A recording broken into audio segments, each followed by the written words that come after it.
The Tinkerer, the class everybody loves to hate.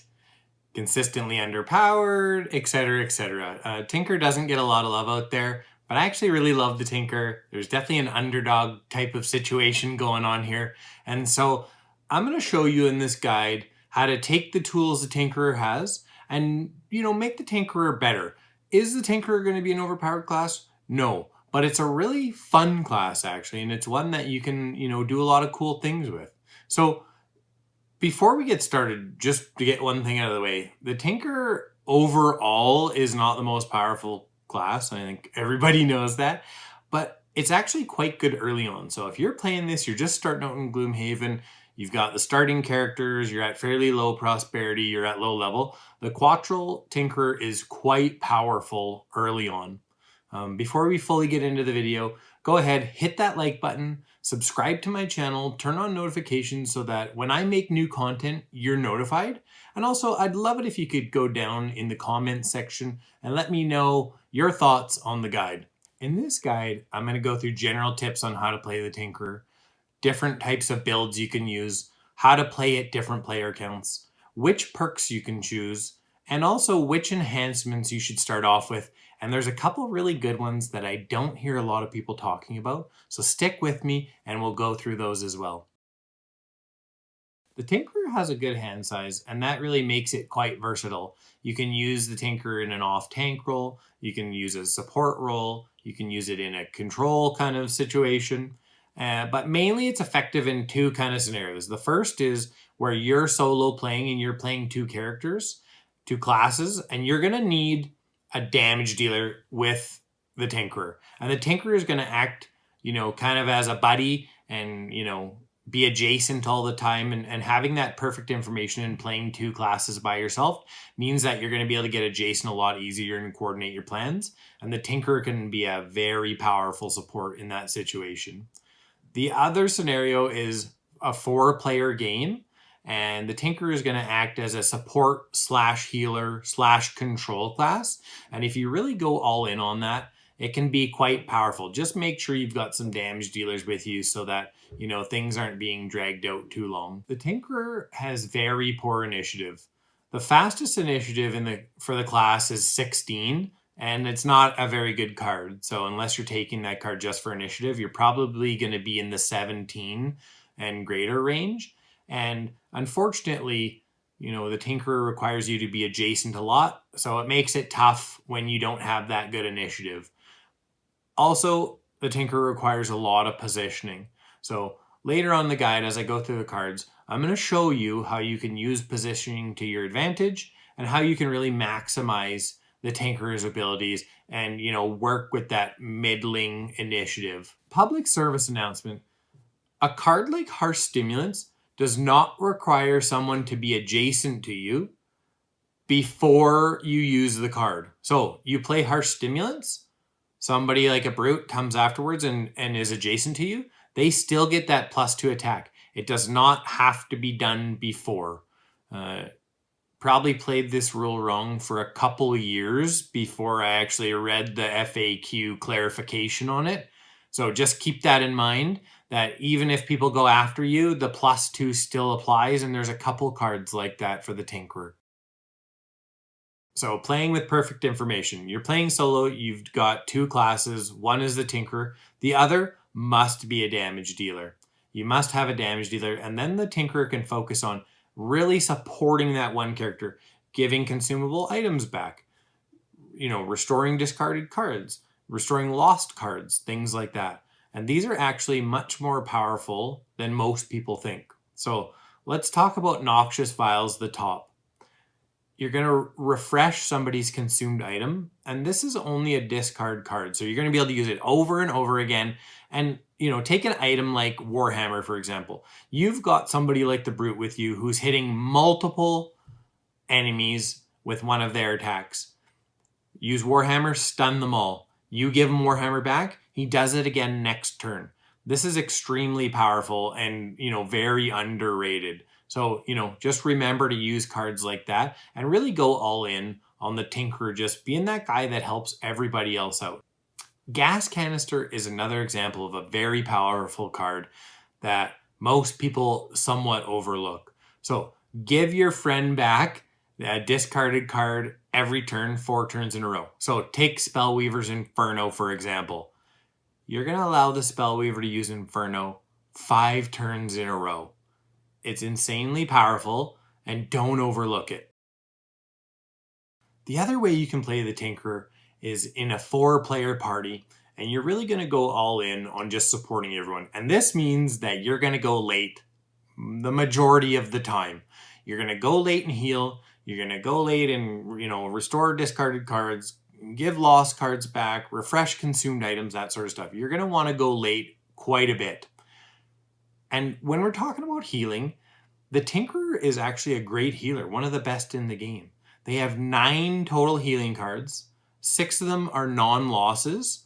And so you're going to be able to heal quite a bit. So go late and heal, go late and, give discards back. Aura cards like Flamethrower and Harsh Stimulants, you still want to go early. You're going to try and go fast. You might get under 20 once in a while. Most of the time you probably won't.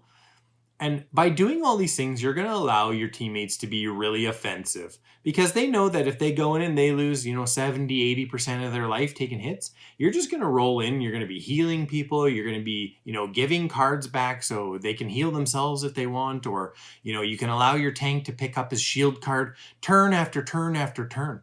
And that's what people don't realize about some of these Tinkerer cards is that Gloomhaven is balanced based upon, one, like loss and consumed items not being able to come back, or at least not very often, and discards only being used, once a turn, or maybe a little bit more if you have a stand potion. But they're not built around the principle of you being able to use them 5 turns in a row. And so it can actually be really powerful. The Tinkerer's got a lot of cards, too many for me to go over in one video, unless I want this video to be over an hour long. So we're just going to talk about a few here. First is Stunshot. Stunshot is one of your best cards, period. It's got a very good initiative for the Tinkerer at 20. It's got good range, it does 1 damage, and it's going to stun. So great utility there. You're going to use it a lot. Rarely should you be leaving this behind unless you've got a very specific build. Leave behind Energizing Tonic. The double loss is not good enough. And then Proximity Mine, also not very good. Traps don't work against flying enemies. And it's okay, and maybe you could use it like very early on because 6 damage at, Prosperity 1 and Level 1 is fairly decent, and there's less flying enemies in the beginning. But other than that, you're going to want to leave it at home. Hook Gun, the top is okay, but generally you don't want to be at melee range with the Tinkerer. And so the pull 2 is a bit at odds with that. The bottom is not good. It's just too situational. And then Harmless Contraption, this is only good at lower levels. So unless you're, again, Prosperity 1 or 2 and, pretty low levels, you should be leaving this at home because 6 health with no attack is not worth a loss. Very often it's just going to be a waste. An enemy's going to come in and nuke it, pretty quickly. Another public service announcement, and I'll have a few of these for the Tinkerer. Potent Potables is much better than people think. It's actually for the heal action. So it's not just for 1 heal. So take a card like Restorative Mist. For 1 charge, you're going to heal 3 on all of your adjacent allies. So potentially you could move to heal 3 on 3 of your allies. And if you've got summons out there, you could be doing, 12, 15. I mean, it's pretty tough to get that high, but you get the point. It's for the actual action. It's not just 1 heal. And you only use 1 charge per action. So you've got 4 times to do this. Another one would be your level 7 card Curative Aerosol. You're going to move to heal 4 at range 1, move to heal 4 at range 1. That's still only going to be 1 use of Potent Potables. If you're liking the video so far, go ahead, hit that like button, subscribe to my channel, and turn on notifications so that when I put out new content, you're notified. And also, I've created another video where I've ranked all 22 of the Gloomhaven classes. This includes Forgotten Circles, and it includes Jaws of the Lion. So I'll put a link here. Go ahead and check that out. and go see how your favorite characters stack up against the competition. Coming up, I'm going to go through each of the Tinker's levels and which card you should choose at each level. And don't forget, after that, it's going to be enhancements and perks. I'll give my recommendations on those. And I think there's a couple enhancements that not many people are talking about that you're going to find interesting. At level 2, we've got Disorienting Flash and we've got Stamina Booster. Disorienting Flash, the top, isn't even an attack. It's not that great for a loss. It can be useful in some situations, but it's inferior to Stamina Booster. And by the way, the muddle on the bottom, it happens first before you move. So you've actually got to be adjacent first to muddle and then move out. It's much better when it's a move and then a muddle. For Stamina Booster, pretty solid card. We've got heal 4 at range 3. Top is good. And the bottom is actually quite powerful to get an ally back their lost cards. Like I said before, Gloomhaven is balanced, based on lost cards not being able to be reused very often, except for certain classes like the Spellweaver. And so giving anybody back a lost card can be extremely powerful. You're going to want to take Stamina Booster. At level 3, we've got Crankbow and we've got Tinkerer's Tools. Crankbow is a decent top loss, at 6 attack, 5 range. Reasonably solid. I mean, not great at higher levels, and there's a bunch more powerful cards out there, but it is okay. It's got a good move on the bottom, though. 4 move is going to be handy for us. And then we've got Tinkerer's Tools. Disarming a trap is almost always a waste of time. If you want to go over the trap, use a jump, go around it, pull an enemy through it. Spending an entire turn disarming a trap for a top action is no good. And then the bottom one, create a stun trap. Again, traps, flying enemies are going to go right over it. You've got to have a really specific strategy to make this trap work. And so at level 3, go with Crankbow. At level 4, we've got Dangerous Contraption and Microbots. Dangerous Contraption is an okay summon, actually. It doesn't have range, but because the Tinkerer can heal so much, you can keep it alive a reasonable amount. Especially when you can move and heal, you're going to be able to stay in position and keep it going. So at mid levels, maybe at scenario level 2 and 3, it's actually going to be pretty decent as long as you've got heals to keep it alive. And also, it's got a move 4 on the bottom, and that's going to be pretty solid for the Tinkerer. Microbots is a terrible card. Move 3, loot 1 loss on the bottom is rotten. This is just a terrible card. It should be a move 3, loot 2. It should be a move 2, loot 1, reusable, something along those lines. It's not very good. And the heal 6, range 3 on the top. You've got other cards at level 2, Stamina Boosters, a 4 heal, range 3, reusable. This is functionally worse. Don't take Microbots. Go with Dangerous Contraption pretty much every time. At level 5, we have Noxious Vials and we have Disintegration Beam, and these are both great cards. Disintegration Beam is going to be really good for, getting enemies that have high shield, low health, or enemies you've beat down already, and, you need to kill them. And also the bottom of Disintegration Beam is one of the best bottom moves. A move 2 with a disarm is a fantastic card. Really good for control. Get in there, move 2, disarm, turn after turn. Really, really good. Noxious Vials is also awesome though, and I think Disintegration Beam on average probably gets more play, but Noxious Vials top, giving a consumed item back, like I gave in the example before, using the Warhammer and being able to get back that stun, really good. And there's a bunch of other items, and I won't spoil them here for you, but it's extremely powerful to give somebody a consumed item back. And then the bottom, attack 3, range 3, poison. Use that with Ink Bomb top, and Ink Bomb is then going to be an attack 5 on all those poisoned enemies, and you can easily do over 20 damage in a turn, and it's 2 losses, but don't forget the Tinkerer has 12 cards, so that's okay, but still, you can rip off a 20 damage turn, no problem. Have a Piercing Bow, do even more in case the enemies are shielded, but even without that, it's a really good combo, so depending on your build, you can take either of these cards at level 5. At level 6, we've got Auto Turret and we've got Gas Canister. Auto Turret, the top is not bad, as long as you don't have any enemies with shields. And if you can get somebody with a poison out there, it can actually be pretty effective. The bottom is also good. It's got a good solid, heal with good range. But I think really gas canister should be picked more often. Not for the top because the top is awful, but always for the bottom where you're giving somebody back their discard 4 turns in a row and you only have to play that card once. So it's more powerful because turn after turn, you're giving somebody a discard back without having to do anything. And it's within range 3.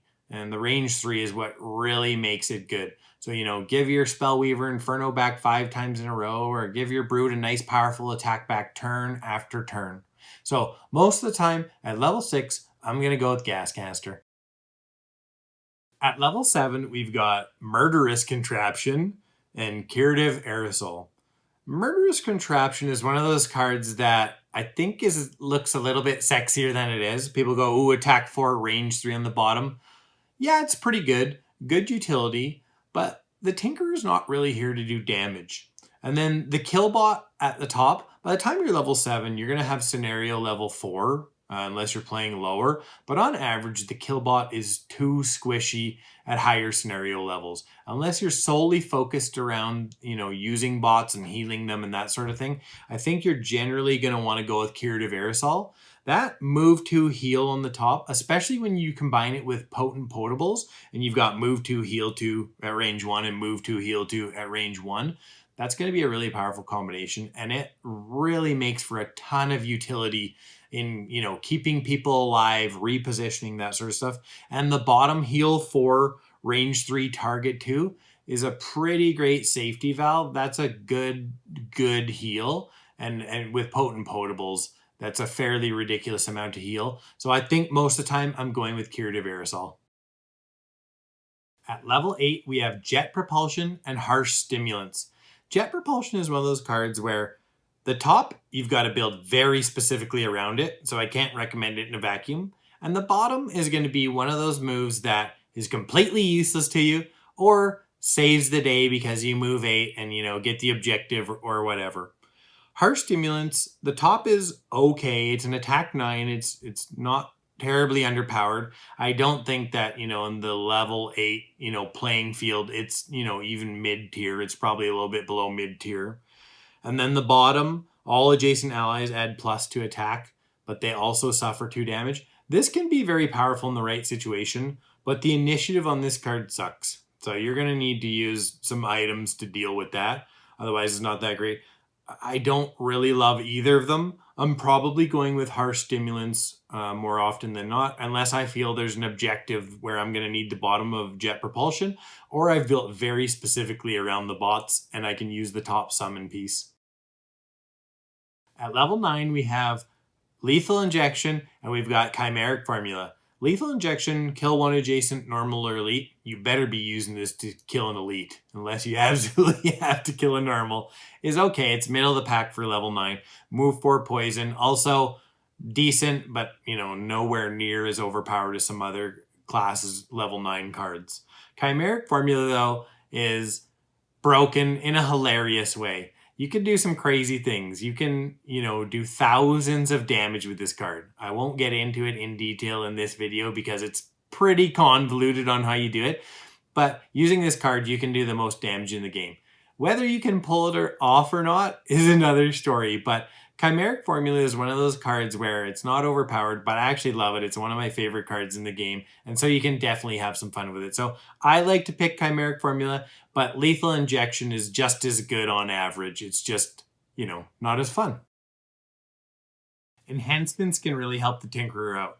The first one I would normally go with is going to be Restorative Mist. It's the best utility enhancement. If you add +1 move and make it move 3, heal 1, it's going to be really, really handy for you. You're really going to enjoy it. And it's going to be really powerful with potent potables. Next, though, we've got the good stuff, the secret sauce. I think that Reviving Shock, if you're going to try and focus on doing damage with the Tinkerer, and it is possible, I know I've said go all in on support and healing and stuff like this, but sometimes you do want to do damage. And so Reviving Shock, you can add a damage to it first. So you're going to be, doing 6 damage because it's 3 damage on 2 targets. But if you add another target on that, the +1 target, it's only going to cost you 275 gold. And you're going to have a reusable fire orbs. It's going to be attack 3, target 3, range 3, and it's actually going to make the Tinkerer pretty powerful. Now, 275 gold is quite a bit, so how are you going to get it? You're going to force your friends to do every mission that looks like it has gold in it, and you're going to go out there and you're going to, don your scoundrel hat, and you're going to pretend that you're a scoundrel, and you're going to go and you're going to loot. You're going to loot as much as you can. And because you're the Tinkerer and you have such a high hand size, lots of times you're going to be able to, outmaneuver enemies. You're going to be around at the end of the scenario, and you're going to be able to go ahead and loot. I mean, make sure and leave an enemy behind so that, the scenario doesn't end. But you can actually go back and get a lot of the loot that's been left behind because the Tinkerer has so much longevity. So go ahead, get greedy out there. Normally I kind of recommend perks in order, but I think the Tinkerer has, pretty solid perks, and depending on what you're trying to do, you're going to take different perks. So I'm not going to try and, shoehorn you into picking, what I think you should pick, but I would like to make a couple recommendations. The first is remove the negatives, because the Tinkerer has a bunch of weak multi-target attacks. So remove those negatives so that you're consistent. And then if you're going as a healer, take the +1 with a +2 heal self, so that, you don't have to waste your heals on yourself, and you can, use those to help keep you in the fray while you're healing everybody else. Again, the Tinkerer has a lot of different possibilities. He's, definitely a jack of all trades. So I'm not going to have any item spoilers in this video, but I will just give some recommendations. One, Eagle Eye Goggles are going to be good for you, especially early on, because you do a lot of, AoE, and you want to push that damage up and make sure that you don't miss. Next, we've got Warhammer, and Warhammer's pretty good with Flamethrower. So if you're taking Flamethrower, you can definitely take Warhammer, and you've got, a melee, 3-target AoE stun. And then Piercing Bow, again, going back to the Tinkerer, doesn't do a ton of damage per attack. You can get through shields that way. And so those are kind of the 3 early items that I would consider using for the Tinkerer, depending on, how you're building him. I've had a ton of fun just really using the Tinkerer, play testing some things, and, really thinking hard about how to make the Tinkerer good. So hopefully you found this guide useful and you love the Tinkerer as much as I do. And so go ahead, like the video, subscribe to my content, and turn on notifications so that when I do make more content, you're notified.